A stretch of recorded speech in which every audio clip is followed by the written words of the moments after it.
Hey, what's up guys, it's Lee, and in this video we're going to discuss whether or not the Sony A7R III is still worth buying in 2024. Now, if you're new here, my name is Lee, and this channel is all about photography. Whether it's gear reviews or photography tips, I've definitely got you covered.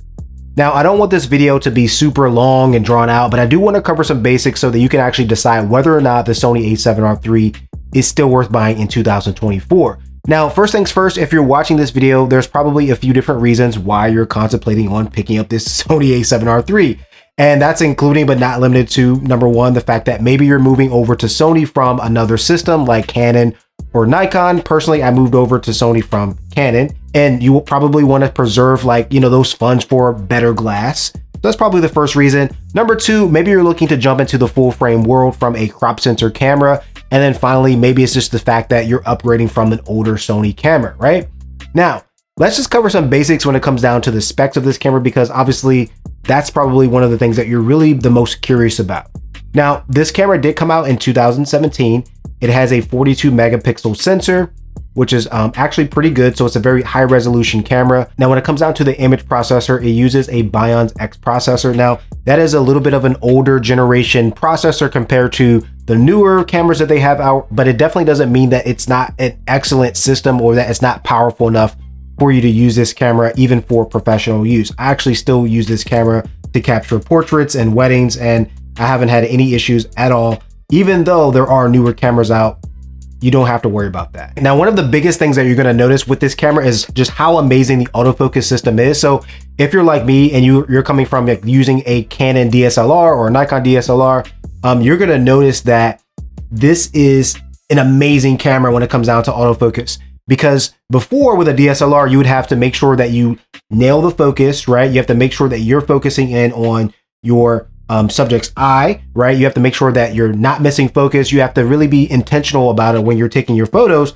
But when it comes down to using this Sony A7R III, the autofocus system is just so amazing. It just latches on to your subject's eye and it stays there, and all of your photos are going to be in focus and super sharp. And that was the biggest thing that really blew me away when I first started using this camera. So I think for you, that might be something that might be amazing for you as well, but just something that I wanted to point out. Now, I do have to also let you know, when it comes down to this system, if you are coming from a DSLR over to a mirrorless camera, one of the other things you're going to really notice as well, which might take some getting used to, is going to be the fact that it does have an electronic viewfinder. You're probably used to looking through the glass. Now you're looking through this electronic viewfinder in this camera. Now, that definitely is going to take some getting used to, but one of the things that you're going to notice, which will also blow you away about this camera as well, and just mirrorless cameras in general, is just the fact that is what you see on the screen is what you're going to actually get when it comes down to your final photo. So if you see on your screen, your subject with a nice, beautiful, blurry background, that is exactly what the image is going to look like. Versus your DSLR, you have it could be 1.2, it doesn't matter. And you take the photo, you have to actually look at the photo to be able to tell what it's actually going to look like, right? So you have to basically look at it afterwards. Here, beforehand. And I think that's one of the biggest differences as well. Also, because this is the R version, it means resolution. You're going to get higher resolution electronic viewfinder in here. And also the actual screen on the back of the camera also has higher resolution than what you'll find in the Sony A7R III, for instance. When it comes down to the shooting speed, you do get 10 frames per second as well. And that means that you can also buffer about 28 RAW files or 76 JPEGs as well. So a pretty good buffer when it comes down to that. When it comes down to connectivity, you do have Wi-Fi, Bluetooth, and also NFC as well. When it comes down to the actual weight of the camera itself, it's going to come in at about 657 grams, which is about 1.45 pounds as well. Now, one of the other things that I was curious about when it came down to jumping into the Sony world, and also with this camera itself, I was worried about the way that this camera was built, because it was just so small and it's very different from what I was used to with those nice, big, bulky, strong, Canon DSLR cameras, right? But I will tell you that it's very solidly built. It definitely does not feel cheap at all. Definitely, don't let the size fool you. But also I want to let you know it does have dual card slots. One is UHS 2, the other is UHS 1. Just remember when you're looking at memory cards that, you're basically going to be limited by the slowest card slot. So if you have a crappy card in your UHS 1 slot, just know that it's gonna basically affect the performance of your camera and how quickly you're gonna be able to actually buffer those photos. So just keep that in mind and make sure you buy high quality memory cards for this camera. Now, one of the other things that I really like about this camera is that it does have a flippy screen, and I really like that. And it's very different from those flip out screens that you often see on a lot of cameras these days.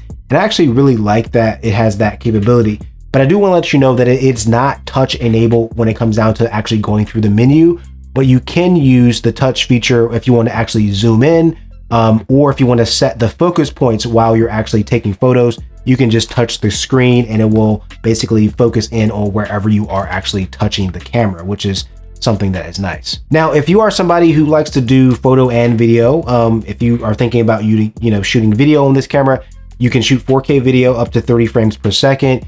Also 1080p up to 120 frames per second as well.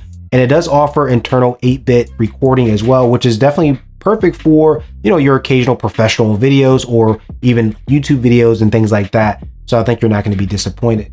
Now, overall, when it comes down to it, at the end of the day, you're probably just wondering, is this a great camera? What does the image quality look like? I'm going to show you guys some different photographs that I've been able to take with this camera over the last few years. And as you can see, the image quality is definitely amazing. You're going to have some amazing photos with this camera. So if you're thinking about whether or not this camera is still worth buying in 2024, I have to let you know that this camera is definitely still worth buying in 2024, especially if you want to save a little bit of money and put more of your money into your glass, right? Putting money into your Sony glass is going to be priority because you can always upgrade the body of your camera. So don't let that hold you back. If you want something that is going to be solid, that you can use professionally, that you can use even, if you're a hobbyist, this is a very good camera to actually start out with. And so I definitely highly recommend that you still pick up the Sony A7R III in 2024. Now, if you have any questions for me about this camera, or